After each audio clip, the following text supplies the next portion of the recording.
दूर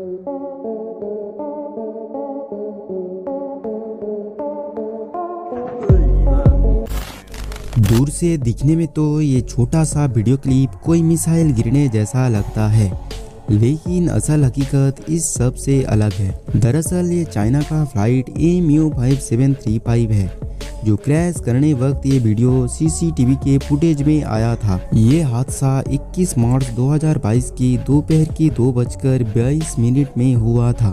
flight 29,000 feet की ऊंचाई पर से एक ही घंटे उड़ान भरने के बाद अचानक ये फ्लाइट इस तरीके से क्रैश हुआ, जो सिविल एविएशन में एक मिस्ट्री बन गया है। इसी मिस्ट्री को शुरू से लेकर अंत तक जानेंगे आज के इस वीडियो में। तो चलिए वीडियो को शुरू करते हैं। 21 मार्च 2022 को चाइना के शहर कुनमिंग इंटरनेशनल एयरपोर्ट से ग्वांगझू जाने तक लगभग 2 घंटे का सफर था इस फ्लाइट MU5735 का। इस फ्लाइट के अंदर 123 पैसेंजर्स और 9 क्रू मेंबर मौजूद थे। इनमें से एक कैप्टन थे जिसका नाम यांग होंगडा।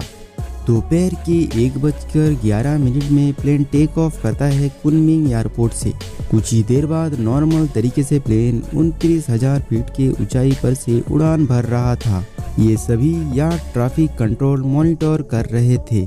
1 घंटे बाद जब 2:20 हुआ, उसके 2 ही मिनट पहले अचानक प्लेन का संपर्क यार्ड ट्रैफिक कंट्रोल से पूरी तरह से टूट गया और उसी वक्त प्लेन 29,000 फीट की ऊंचाई से सीधा नीचे गिरने लगा, बिल्कुल पत्थर की तरह। सड़क पे लगे कई CCTV फुटेज में इस मंजर को रिकॉर्ड किया। कुछ ही समय बाद रेस्क्यू टीम को खबर कर दिया गया। इतना खौफनाक हादसा में किसी भी इंसान का बचना नामुमकिन था। ये बात रेस्क्यू टीम ने भी कंफर्म किया।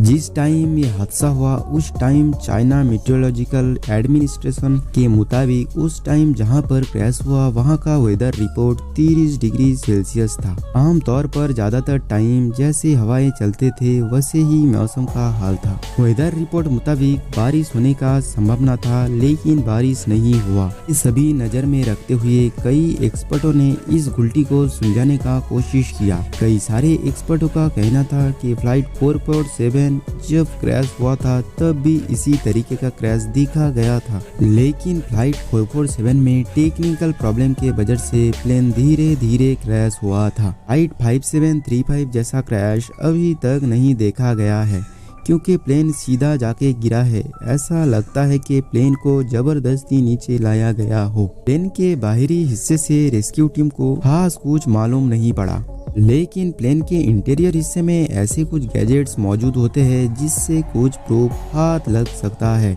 आमतौर पर डाटा रिकवर और वॉइस रिकॉर्डर की मदद से पता चलता है कि प्लेन के अंदर आखिर क्या हुआ था, और ये सभी रिकॉर्डर्स ब्लैक बॉक्स में मौजूद होते हैं।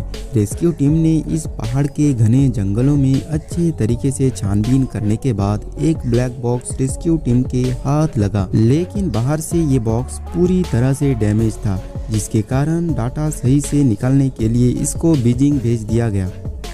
एक्सपर्टों का कहना है कि ये प्लेन एकदम पत्थर के जैसा आसमान से गिरा है।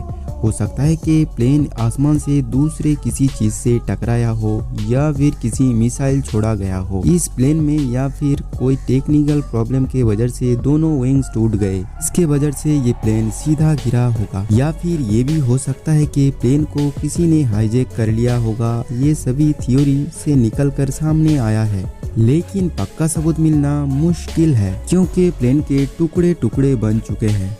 इसके अलावा कई लोग प्लेन के मॉडल पे शक उठा रहे हैं, क्योंकि इस तरीके का 2 प्लेन 2018 फ्लाइट 610 और 2019 में फ्लाइट 302, इन दोनों प्लेन का डिजाइन में प्लेन का टेक्निकल प्रॉब्लम हुआ था, जिसके वजह से ये दोनों प्लेन ही क्रैश हो गए थे, सिर्फ और सिर्फ मॉडल के डिजाइन के वजह से। लेकिन बोइंग 737 का हर प्लेन बहुत ही सुरक्षित माना जाता है, और इस प्लेन का डिजाइन का असल मकसद प्लेन के इंजन को थोड़ा सा आगे किया जाता है, जिससे नॉइस का प्रॉब्लम कम हो सके। इससे प्लेन का क्रैश होना मुश्किल है। तो आखिर कैसे प्लेन क्रैश हुआ होगा? ज्यादातर केस में एक्सपर्टों का कहना था कि हो सकता है प्लेन को हाईजैक करके या फिर प्लेन को खुद पायलट ही सीधा नीचे गिरा सकता है। अगर पायलट के बारे में बात किया जाए तो यांग होंगडा जो एक इस फ्लाइट के कैप्टन थे, अभी तक इन्होंने 6709 घंटे फ्लाइट उड़ाने का एक्सपीरियंस गेन किया था, जिसके कारण इसको सीनियर पायलट भी माना जाता है। इस प्लेन का मिस्ट्री सॉल्व होने में शायद कुछ वक्त लग सकता है, लेकिन आने वाला वक्त पर शायद कुछ ऐसा थ्योरीज निकल कर सामने आए जिसके कारण इस फ्लाइट का मिस्ट्री को सॉल्व किया जा सके। तो दोस्तों आज के लिए बस इतना ही। अगर आपके मन में कोई भी सवाल हो तो नीचे कमेंट करना जरूर। मिलते हैं नेक्स्ट वीडियो में।